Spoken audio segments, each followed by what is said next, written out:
The day I announced I was quitting the business, Skylar was photographed coming and going with the one that supposedly got away.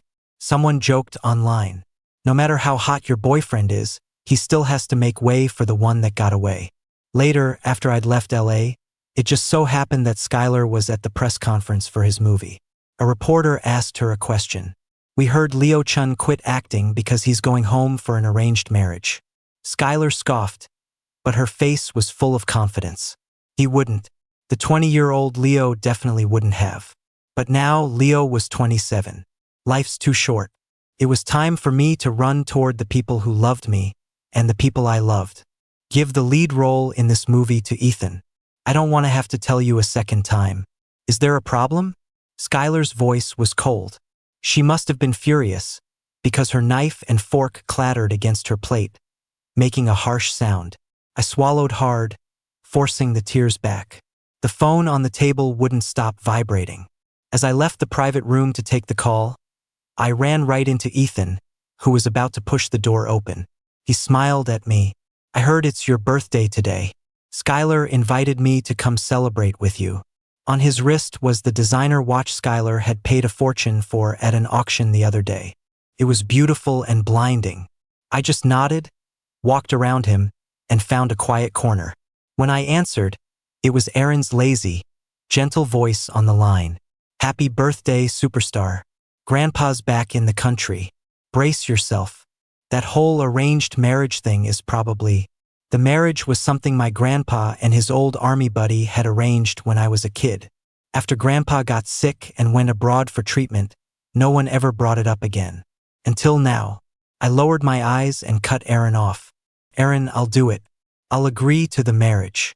I know the Lin family has a lot of rules. I'll wrap things up here as fast as I can. And then, I'll quit the business." When I got back to the room, Ethan was already sitting cozily next to Skylar. In front of him was the steak Skylar had just cut up. "Leo, Skylar said you were willing to give me the part in the melody. I know the melody might not be that important to you, but for me it's a crucial step in my comeback." "Leo, thank you." His tone was casual. I didn't hear much gratitude, but I heard a hell of a lot of smugness. I pressed my lips together, about to speak, but Skylar jumped in first.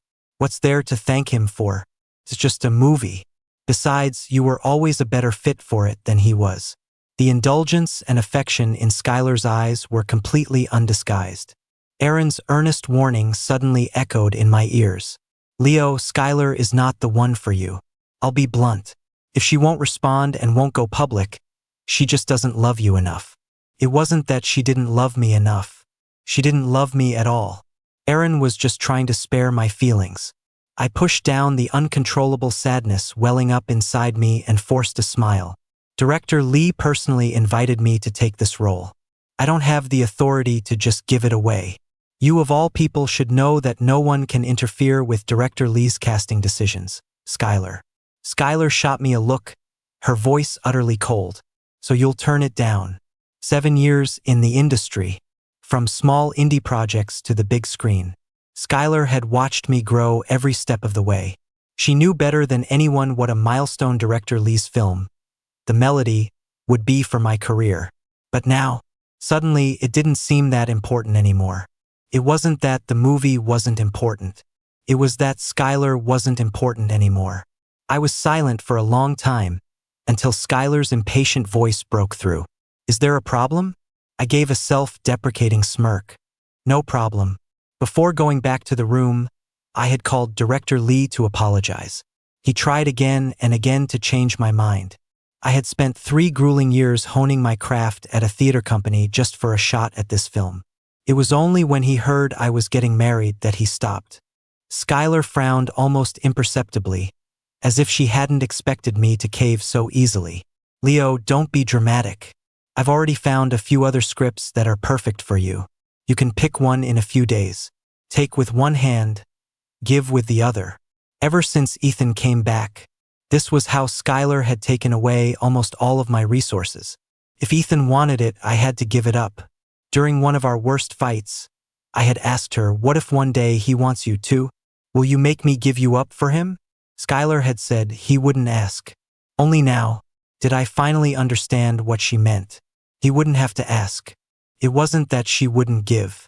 As we left the restaurant, the first snow of the season began to fall over LA. Skylar took off her coat and naturally draped it over Ethan's shoulders. I only glanced for a second before looking away. Skylar cleared her throat, a little flustered, and started to explain. Ethan just got back to the country. His health isn't fine, Ms. Booth. My car is here. I'll be going now. My private car pulled up smoothly in front of us, followed by a familiar sports car. I smiled, interrupting Skylar, feeling surprisingly calmer than before. As the car door opened, Ethan suddenly called out to me.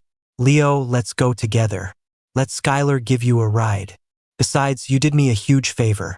I really ought to thank you properly. He pretended to nudge Skylar. Is this how you treat your supposed boyfriend? You don't even see him home. You haven't changed a bit from when you were dating me. Skylar looked at Ethan. Her eyes filled with a tenderness I had never seen before. It's okay. I'll take you home first. She took the keys from the valet without a single glance in my direction. Ethan kept playfully pestering her, just like a couple bickering. I've told you so many times, you have to spoil your boyfriend. Skylar, have you listened to a single word I've said? As the car door closed, I let out a soft laugh. It wasn't just his words. He was the one she held in her heart. Ethan was Skylar's first love. In the 3rd year we were together, she drunkenly called out his name. He had been an Oscar-winning actor who hit his peak right at the start of his career. Then he suddenly quit and moved abroad, and was never heard from again. That night I barely slept. After Skylar sobered up, she pulled me into her arms and told me everything. I didn't understand what love was back then. Even if we met again, all I would feel is guilt for what happened. So they met. I don't know what happened. Only that afterward, Skylar became even more generous with me. She threw resources at me like money was nothing. She said she loved watching me act, loved seeing me full of confidence in front of the camera. Just like I was at 20 on the day of my very first audition. Skylar, an investor, had gone against everyone's advice and insisted I be cast as the male lead. The movie ended up being a minor hit. My agent took me to a business dinner and told me to properly thank the investors. I didn't know my drink had been spiked. Just as panic set in, Skylar burst through the door. That night, Skylar and I did everything you're supposed to do and everything you're not. The love at first sight I'd felt at the audition burst forth like a flood, and I was completely lost in her. After that, Skylar promoted me, just like she's promoting Ethan now. I went to the condo Skylar had given me. After Ethan came back, Skylar rarely came over anymore. The 1 or 2 times she did, it was because she was taking away a gig or a resource from me. She would tell me to wait for her at the condo. Then, after I'd said it's fine, she'd hurry away. But today, she probably wouldn't be coming. Before heading to the condo, I asked the building staff to send up some large cardboard boxes. I put on some music and started packing up my things, little by little. I took down the photos from the display cabinet one by one. Skylar never took pictures with me. Most of the ones I could display were official promo shots from business events we attended together, but I still treasured them like gold. By the time the boxes were packed, Skylar had already emailed me several scripts. She sent me a text, too. I'm heading out of town for the next 2 weeks on business, so I probably won't reply right away. Once you've picked one, just contact my assistant. Happy birthday. Good night. I smirked and didn't reply. Before I left the condo, I deleted my fingerprint from the door lock. I left the key and key card on the tray in the entryway cabinet. The night shift security guard asked uncertainly, "You're not keeping any of this?" "Nope, not keeping it. I'd really appreciate it if you could help me dispose of it. Thank you for the trouble." The day the Melody officially announced its cast, Skylar, who was still out of town, actually gave me a call. "You didn't like any of the scripts?" My assistant said you never contacted him. Her voice was flat, emotionless. Aaron was slouched in the passenger seat. When he heard Skylar's voice, he raised an eyebrow in annoyance. "I'm not taking any roles for a while. I have other plans. I'm driving, so I'm hanging up now." Skylar didn't say anything. But just before the call ended, A deep male voice came clearly through the car's speakers. Is Leo still upset about the melody? Skylar, I'm so sorry. It's all my fault. I took a deep breath and met Aaron's questioning gaze. Aaron, I can handle terminating the contract myself. Don't worry. Out of respect for Skylar, most of the business clauses in my contract were in my favor. Even breaking it wouldn't cause too much of a problem. Just call me if you need anything. You can drop me off at the next intersection. I'm gonna meet Vivian. Aaron nodded, but then his voice trailed off. He awkwardly glanced out the window. Vivian Lynn happens to be in LA on a business trip. Once you've sorted everything out here, we can all head back to Chicago together.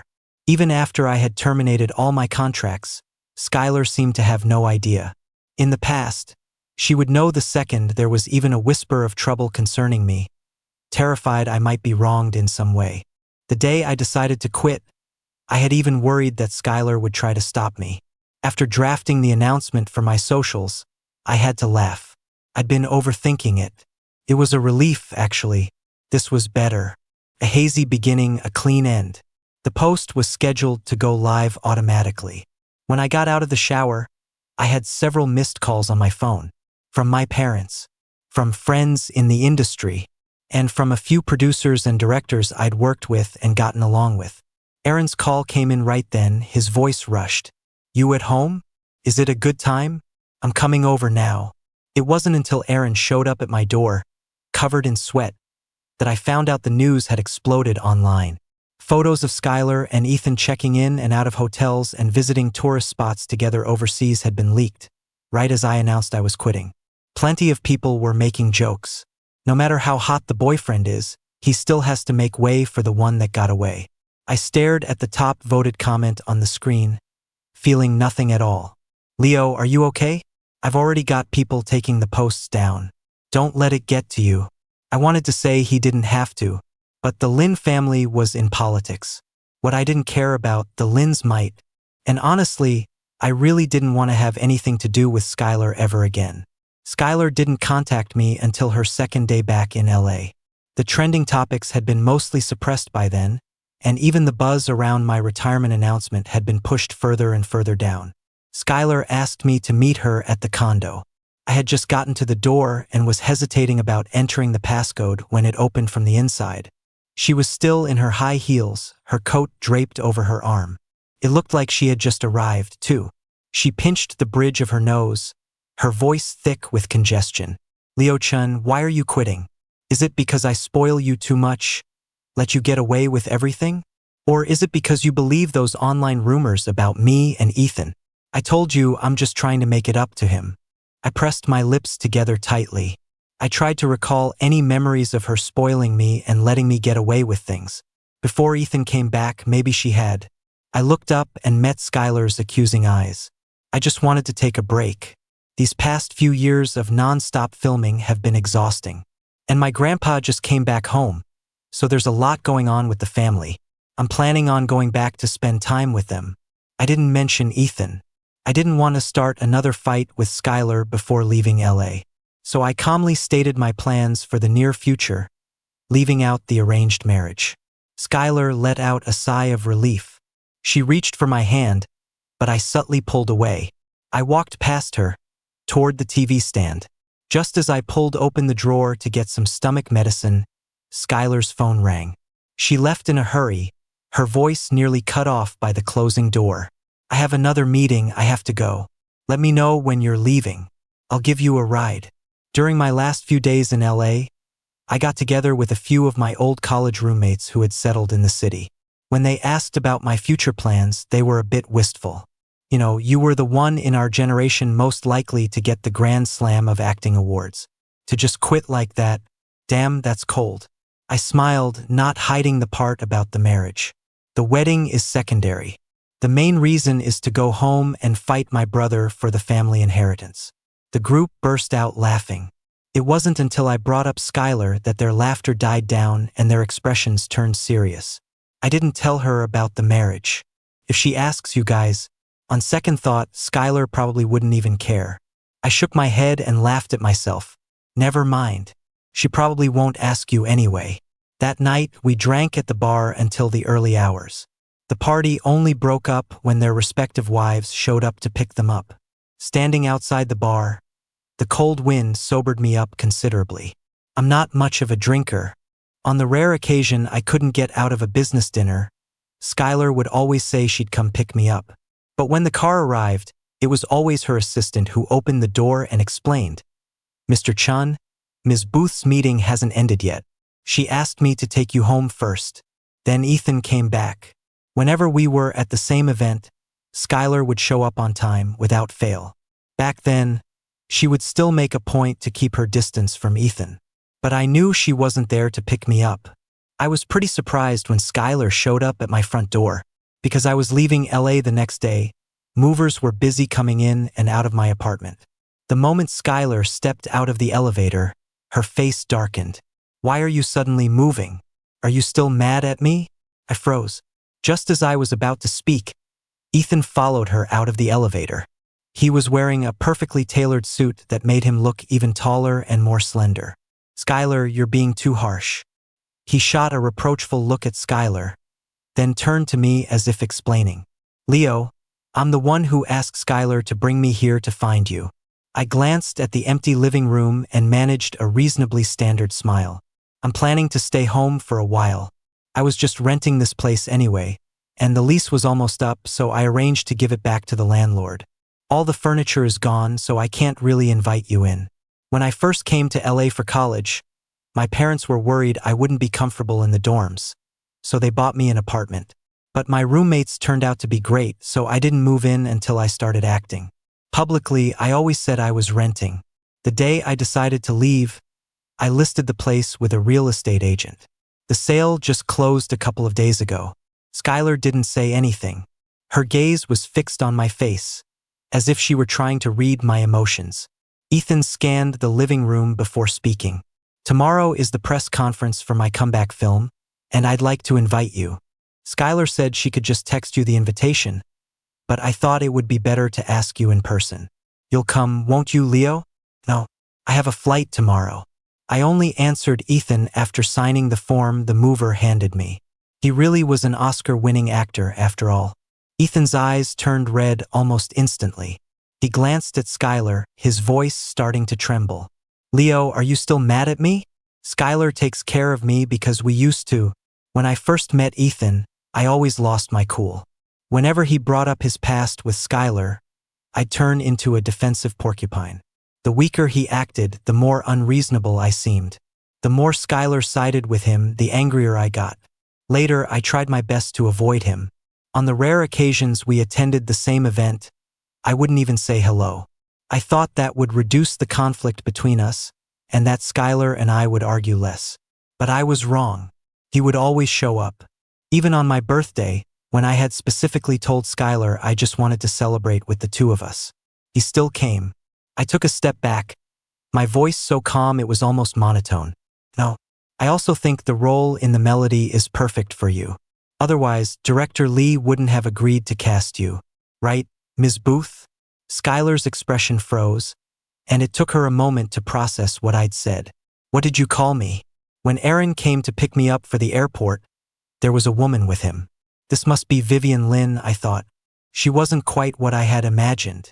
She had a neat, short haircut, wore a sharp business suit, and her eyes were bright and confident. Seeing the suitcase in my hand, she naturally took it from me. "Let me get that. Mr. Chun, welcome back to Chicago." She paused, her voice crisp and pleasant. Aaron playfully punched her shoulder. "You'll help my buddy, but not me? Traitor." For some reason, my face suddenly flushed, and I even stammered a little. "You can just call me Leo."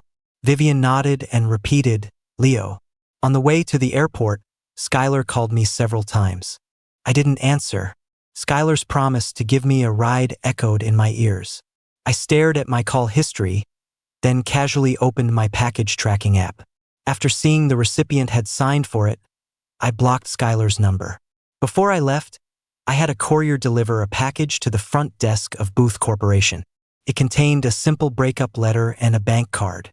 The amount on the card was enough to cover the cost of the condo Skylar had given me. I was in a hurry and didn't have time to deal with the condo itself. Vivian glanced at me several times, looking like she wanted to say something. I wasn't planning on hiding it from you. She's my ex-girlfriend. Well, I guess that's what she was. Vivian smiled for a moment, then bent down to pick up my wallet, which had fallen by my feet. Then she just said, "Okay." Before our plane took off, Ethan's movie press conference was already wrapping up. Thanks to Skylar's investment and attendance, plus the recent online drama, reporters were fired up and asking tons of questions. Most of them were about the relationship between Skylar and Ethan, until one reporter brought me up. "We heard that Mr. Chun quit acting and is planning to go home for an arranged marriage.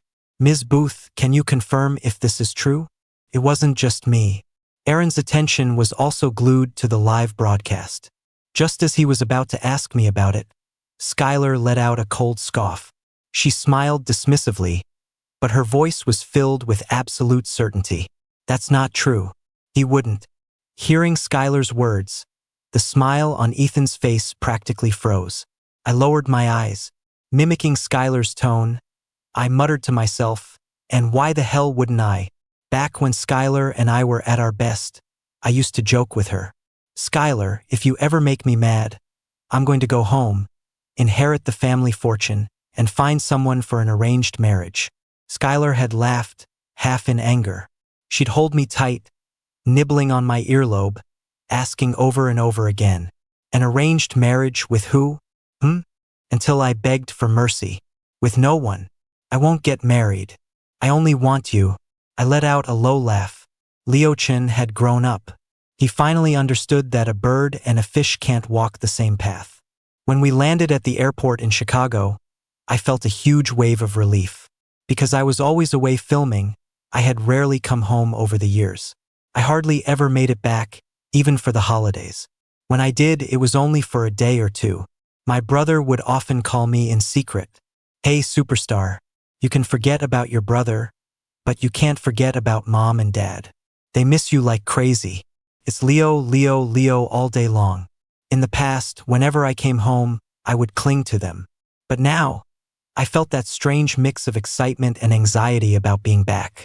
When I saw my parents and my grandpa waiting in the arrivals hall, my eyes suddenly stung. My brisk walk turned into a light jog. By the time I stood in front of them, the tears finally started to fall. "Grandpa, Dad, Mom, I'm home. I'll stay in Chicago and be with you from now on. Okay?" My mom patted my hand. Her voice choked with emotion. "It's good to be back. It's good to be back." By the time my brother came over, I had composed myself. Vivian followed behind him, pushing the luggage cart. When she saw my parents and grandpa, she greeted them naturally and familiarly. "Grandpa Chun, Mr. and Mrs. Chun. My parents said that since Leo just got back, your family must have a lot to talk about. So we'll wait a few days before paying you a proper visit." Vivian only left after dropping us off at home. As she was leaving, I called out to her. "Vivian, are you free tomorrow? I'd like to talk to you." A smile played in Vivian's eyes. "Okay, I'll come pick you up tomorrow." Unlike Skylar, Vivian was waiting outside my house bright and early the next day. I had just buckled my seatbelt when she pressed a delicate thermos into my hands. "My mom made some soup this morning. It's cold out, so warm up with this." I nodded, managing a reasonably bright smile. Chicago had changed a lot. After parking the car, Vivian took me on a tour of some of the livelier neighborhoods. For lunch, she found a private kitchen. When she pushed the menu in front of me, I stared at it for a long time. When I was with Skylar, I mostly deferred to her tastes. I almost never even looked at a menu. I ate what she ate. Sometimes, to maintain my figure, I wouldn't eat at all. Noticing my hesitation, Vivian took the menu back and ordered a few dishes. Without exception, they were all my favorites. I looked at her, astonished. "Did my brother tell you?" Vivian shook her head. "I remembered them from your vlogs. I just don't know if your tastes have changed over the years."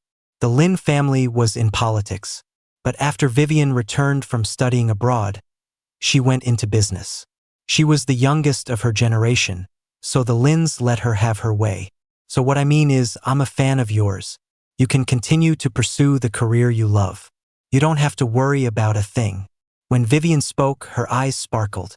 She was different from the image of the powerful career woman my brother had secretly described to me. She looked at me very seriously and said, word by word, "Leo, I want you to be able to be yourself." That evening, Vivian's words kept replaying in my mind. I had known since I was young that the Lin family had many rules. So I naturally assumed that as the grandson-in-law of the Lins, being an actor was not appropriate. But now Vivian was telling me that I could be myself, be the person from my vlogs.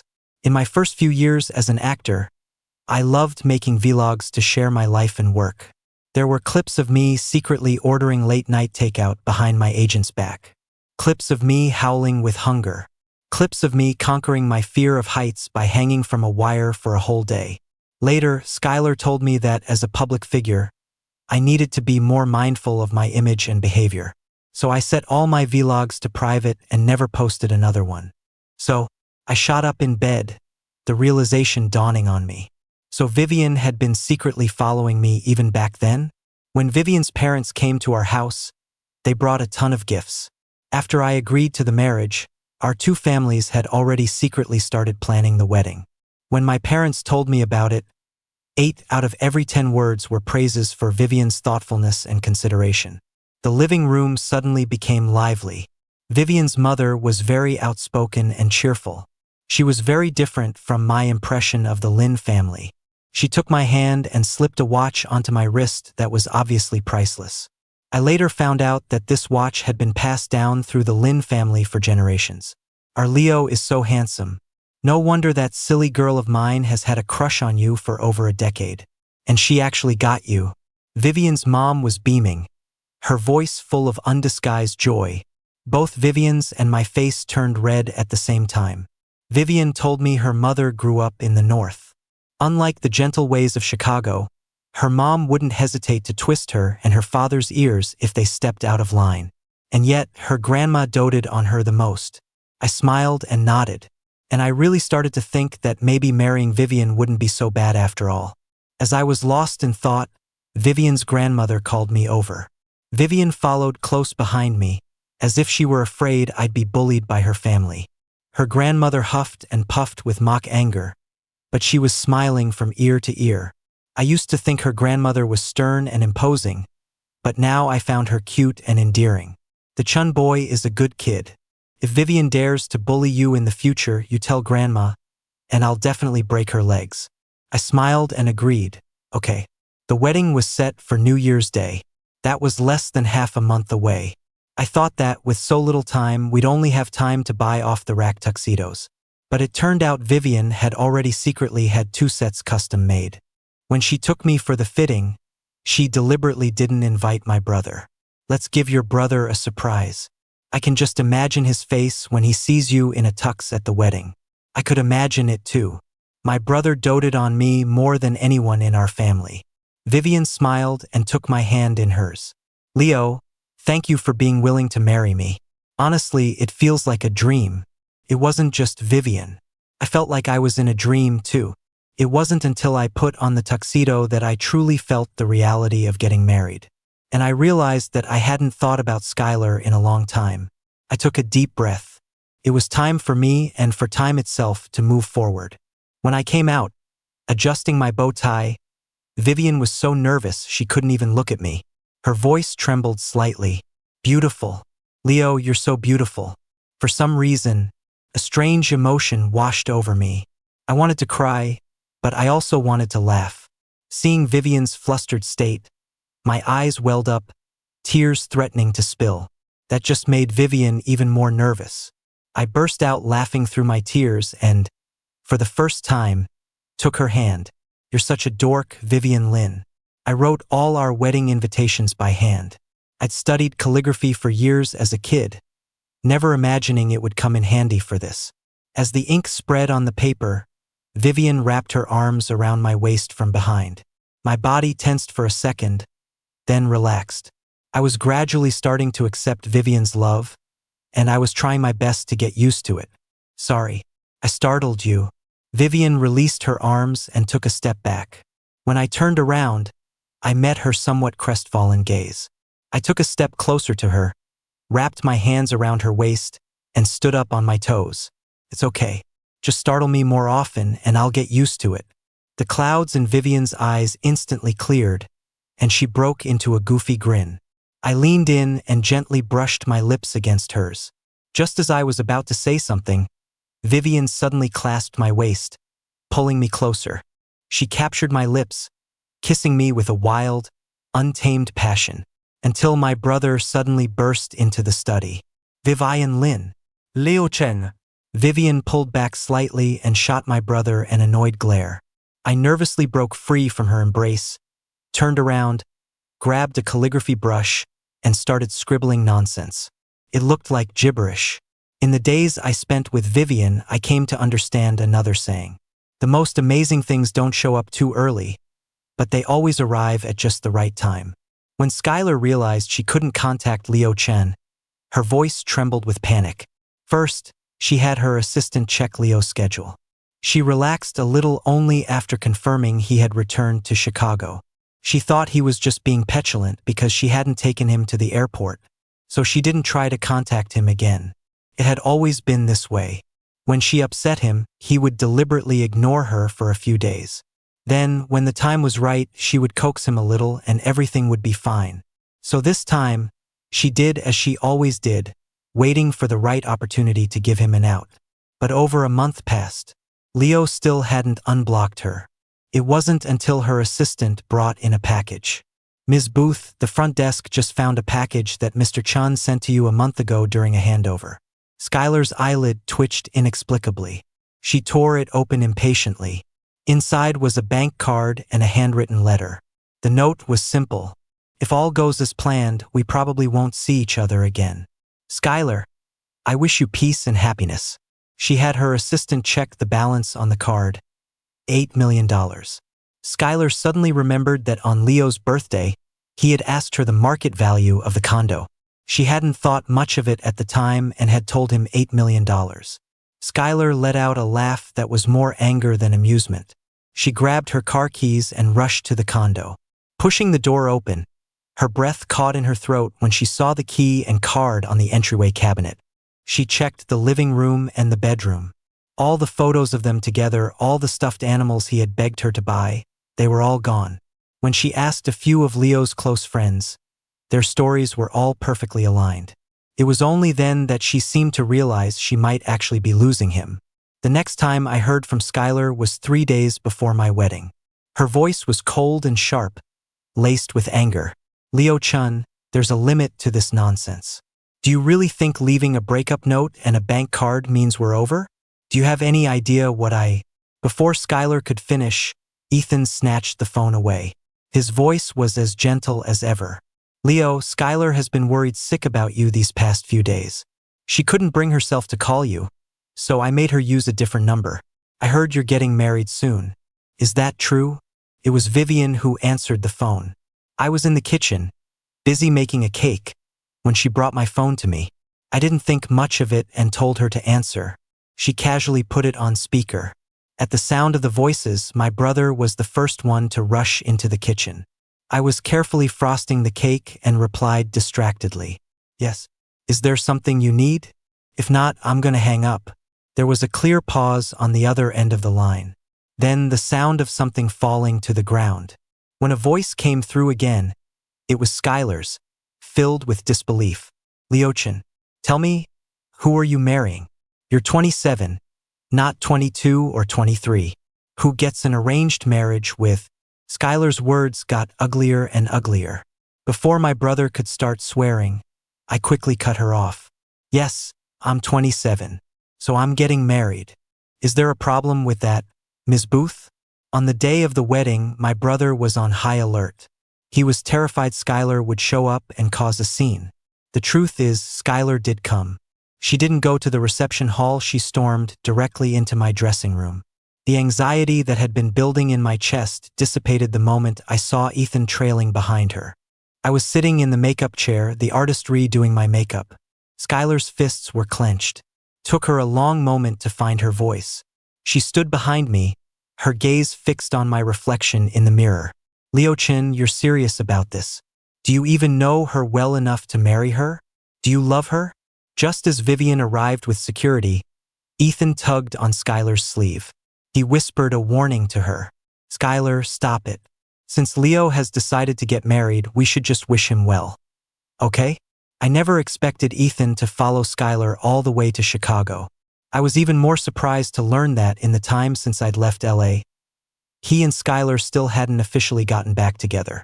Vivian came to my side, standing opposite Skylar. For the first time, I caught a whiff of danger from Vivian. She shielded me behind her, her tone laced with a sharp edge. Ms. Booth, is there something urgent you need with my husband? Years ago, the Lin family's status in LA was even higher than it is now in Chicago. Later, the family stepped back and returned to Chicago. It seemed Skylar knew who Vivian was, because she let out a small, cold laugh.